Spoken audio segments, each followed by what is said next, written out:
तो भाषा का सरलतम मतलब जो हम जानते हैं बचपन से वो ये है कि अभिव्यक्ति का साधन है। अगर मुझे आपसे कुछ कहना है तो मैं जिस तरीके से कहूंगा वो भाषा है, यही तरीका है। लेकिन मान लीजिए कि किसी बच्चे को मैं कहना चाहूं कुछ और मैं उसको यूं बोलूं कि ऐसे, और वो समझ गया, वो खड़ा हो गया, मैंने तो कुछ बोला ही नहीं था, मैंने सिर्फ ऐसा किया और उठ भी गया। क्या ये भाषा नहीं है? ये भी एक भाषा है। या क्लास में दो लोग बैठे हैं, दोनों के मन में शरारत सूझ रही है, लेकिन सामने एक मनहूस टीचर खड़ा हुआ है, तो आंखों ही आंखों में वो बात कर रहे हैं आपस में ऐसे। उसके बाद कोई संवाद नहीं, दोनों उठे बाहर चले गए। एक ने आंखों से पूछा चलें या बैठना है, चल। फिर पहले वाले ने कहा कि,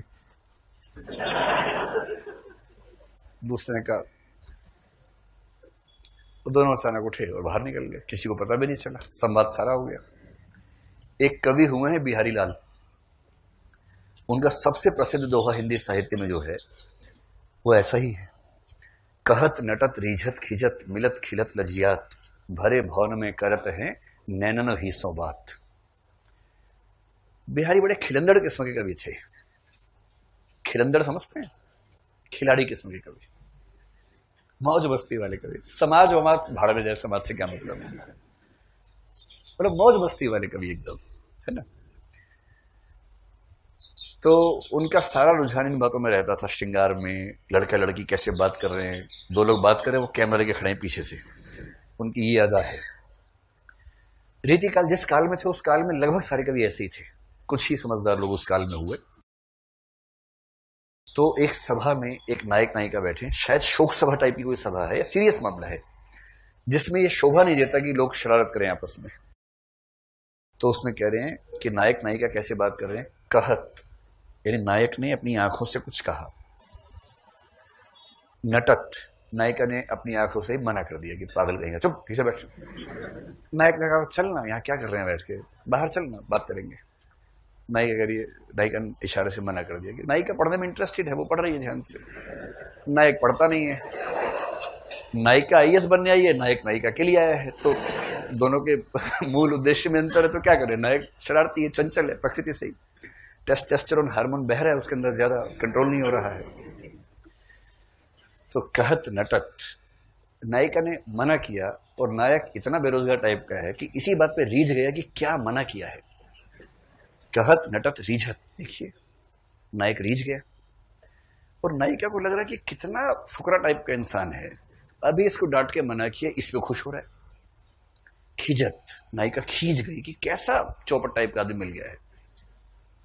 कहत नटत रीझत खिजत, उसके बाद दोनों ने फिर देखा तो भूल चूक लेनी देनी वाले भाव से आंखों ही आंखों में ये होगा कि चलो ठीक है यार, टेंशन मत लो। मिलत, और जैसे समझौता हुआ आंखों से, खिलत, दोनों हंस पड़े। और जैसी समझौते की हंसी आई तो नायिका को संकोच हो गया, लजियात।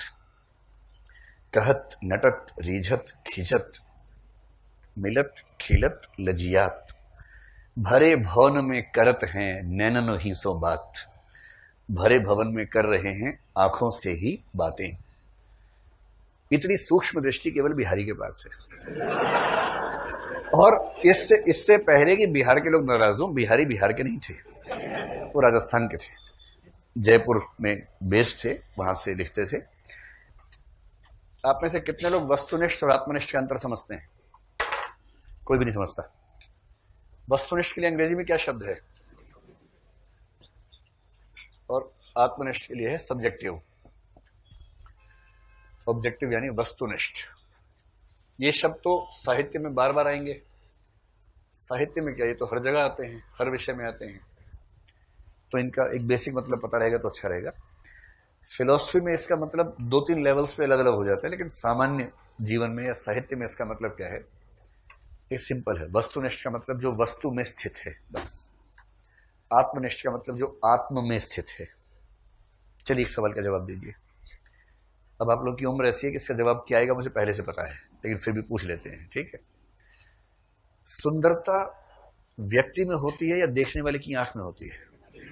पर आप बोलेंगे देखने वाले की आंख में होती है, क्योंकि आप लोग खास उम्र में हैं, इस उम्र के हार्मोन्स यही उत्तर निकलवाते हैं मुझसे। इसमें आपकी गलती नहीं है, आपकी उम्र और उस उम्र के हार्मोन्स की गलती है। सुंदरता देखने वाले की आंख में है। वाह! यानी अगर आंख ऐसी है तो उसे सब कुछ सुंदर ही सुंदर दिखेगा, और नहीं तो जैसे कुछ लोग हैं, आप उनको कुछ भी खिला दो, पूछो कैसा बना, ओह क्या शानदार बना है यार। कूड़ा भी खिलाएंगे ना, कहेगा हा हा क्या बात है, जबरदस्त, ऐसा कूड़ा कभी नहीं खाया। क्योंकि उनका है नजरिया ऐसा, वो हमेशा खुशी रहते हैं, उनका एटीट्यूड ऐसा है कि उनको हमेशा खुशी मिलती है। और कुछ ऐसे मनहूस आपके आसपास होंगे जरूर, आप कुछ भी कर लीजिए वो दुखी होने का एक ना एक कारण ढूंढ ही लेंगे। कई बार इसीलिए कोई कारण ही नहीं मिल रहा दुखी होने का, इसी में दुखी है, कारण नहीं है। इससे तो सच में लगता है। इसलिए जो खुशनुमा किस्म का व्यक्ति है, आप उसको कुछ भी कहेंगे, आप उसे कैसा दिख रहा है, बढ़िया दिख रहा है, वेरी गुड। खाना कैसे, बढ़िया, नमक तो डालना भूल ही गए थे, तभी तो बढ़िया है। इसी बहाने पता लगा नमक के बिना भी खाना बन सकता है ऐसा कोई व्यक्ति। और मनहूस हर बात में खोट निकालेगा। बढ़िया तो है लेकिन कुछ कमी है। क्या कमी है पता नहीं लग रहा, पर है जरूर।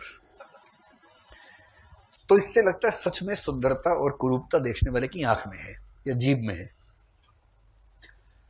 कुछ लोग मानते कि ना, अगर सुंदरता देखने वाले की आंख में होती तो फिल्म के किसी नायक को देख के देश भर के लोग क्यों जान छिड़क रहे होते। या फिल्म की नायिका है, देश भर के युवा नरेगा के तहत उसका पीछा कर रहे हैं, बेरोजगार होकर उसके बारे में रिसर्च कर रहे हैं।